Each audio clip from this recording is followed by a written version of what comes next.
Salam sejahtera bagi kita semua. Perkenalkan, nama saya Kelvin Sitewandeli. Saya akan melanjutkan buku bacaan saya yang kemarin, Rahasia Master Nursing untuk Mahasiswa. Kemarin saya membacanya sampai di halaman 70 dan akan melanjutkan ke halaman 72 pada bab 3. Jenis-jenis sektor usaha. Saya telah membaca buku ini sangat cocok untuk mahasiswa yang ingin melanjutkan kewirausahaan.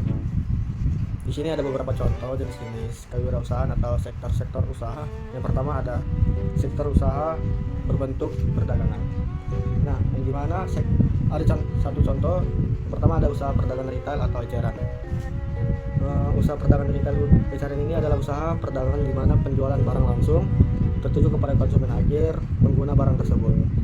Yang dimana dalam hal ini jenis barang yang dijual bermacam-macam dan tidak menjadi masalah melalui apa aja barang kita jual. Selain perdagangan retail, ada juga perdagangan grosir. Ini sangat cocok untuk mahasiswa untuk membuka usahanya. Perdagangan grosir ini merupakan salah satu usaha distribusian barang-barang hasil produksi kepada para pedagang eceran, yang dimana jenis usaha perdagangan ini dikelola oleh pedagang besar yang menjual barang-barang secara grosir, bukan secara eceran. Nah, di dalam buku ini ada usaha untuk mahasiswa di sektor industri. Usaha untuk mahasiswa di sektor industri ini dapat dibagi menjadi 3. Yang pertama, industri pengolahan bahan mentah menjadi bahan baku. Yang kedua, usaha industri pengelolaan bahan baku menjadi bahan setengah jadi. Dan ketiga, usaha industri pengelolaan bahan setengah jadi menjadi bahan jadi. Jadi buku ini sangat cocok teman-teman untuk dibaca untuk mahasiswa yang ingin menjadi wirausaha.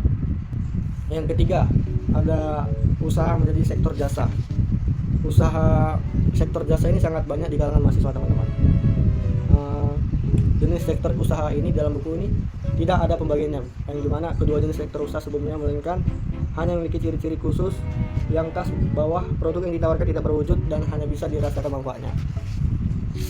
Nah, ada beberapa contoh yang bisa kita tiru teman-teman di dalam sektor jasa. Yang pertama ada jasa pencucian kendaraan, jasa agen travel, jasa penitipan anak, jasa pendidikan, dan jasa catering atau juga wedding organizer.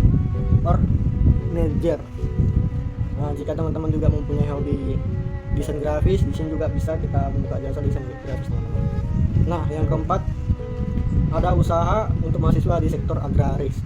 Nah, usaha untuk mahasiswa di sektor agraris merupakan bentuk usaha yang bergerak di bidang pengelolaan sumber daya alam yang kita dapat perbarui, sehingga bisa kita memberikan manfaat dan mendatangkan keuntungan.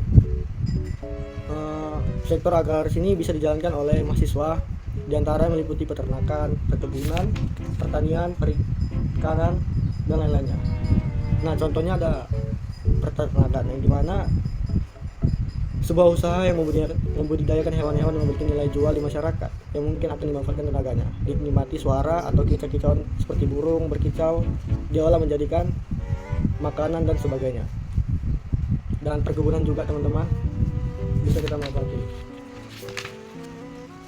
Nah, yang kelima ada usaha mahasiswa di sektor ekstraktif, yang dimana usaha mahasiswa di ekstraktif ini merupakan bentuk usaha bergerak dalam bidang pengambilan hasil alam secara langsung. Atau juga teman-teman, ada banyak sekali pilihan sektor ini yang bisa dijalankan oleh mahasiswa, diantaranya meliputi pertambangan, pendalungan emas, pendulangan intan, dan pengembangan kayu. Nah teman-teman, di dalam buku ini ada strategi jitu dalam menjalankan usaha. Nah, yang pertama menerapkan pesan-pesan dari wirausaha sukses. Di dalam buku ini ada pesan-pesan yang dimana dimaksud untuk menggaransi keberhasilan kita dalam menjalankan usaha-usaha. Nah, yang pertama di sini ada tertulis seperti apakah pesan-pesan yang mereka sampaikan. Nah, yang pertama ada pastikan kita memilih sektor usaha sesuai kompetensi dan latar belakang pendidikan, atau setidaknya kita bekerja sama dengan orang-orang yang terbaik di bidang kita masing-masing. Kedua, pastikan kita mengalokasikan keuntungan setiap bulannya sesuai dengan proporsi berikut: 10% untuk investasi dalam investasi yang aman dan investasi yang tingkat risikonya sangat kecil, semisal deposito dan emas. Nah, yang ketiga adalah gunakan waktu secara efektif. untuk menjalankan usaha, atau dalam artian tidak menyanyikan waktu setiap jam, karena setiap jam waktu begitu berharga dan tidak dapat diputar kembali. Yang keempat adalah menggunakan waktu libur atau minggu secara efektif untuk menjalankan aktivitas-aktivitas di luar usaha. Demikian juga sebaliknya, menggunakan waktu kerja Senin sampai Sabtu untuk menjalankan aktivitas usaha. Jangan menggabungkan antara keduanya, karena hal tersebut dapat mengganggu konsentrasi Anda bekerja dalam usaha. Nah, dan yang terakhir, memperluas jaringan Anda dengan wirausaha lain yang sudah sukses di luar sana, agar kita dapat bekerja sama dengan mereka untuk mengembangkan usaha kita dan sebaliknya. Nah, di dalam buku ini terdapat cara mudah menjadi pribadi multitasking. Cara mudah untuk menjadi pribadi multitasking ini dengan cara kita sebagai pribadi harus mengingatkan kepada diri kita sebagai mahasiswa, harus mulai belajar melakukan multitasking dari sekarang, agar kita dapat mampu menyelesaikan segala usaha dengan cepat dan baik.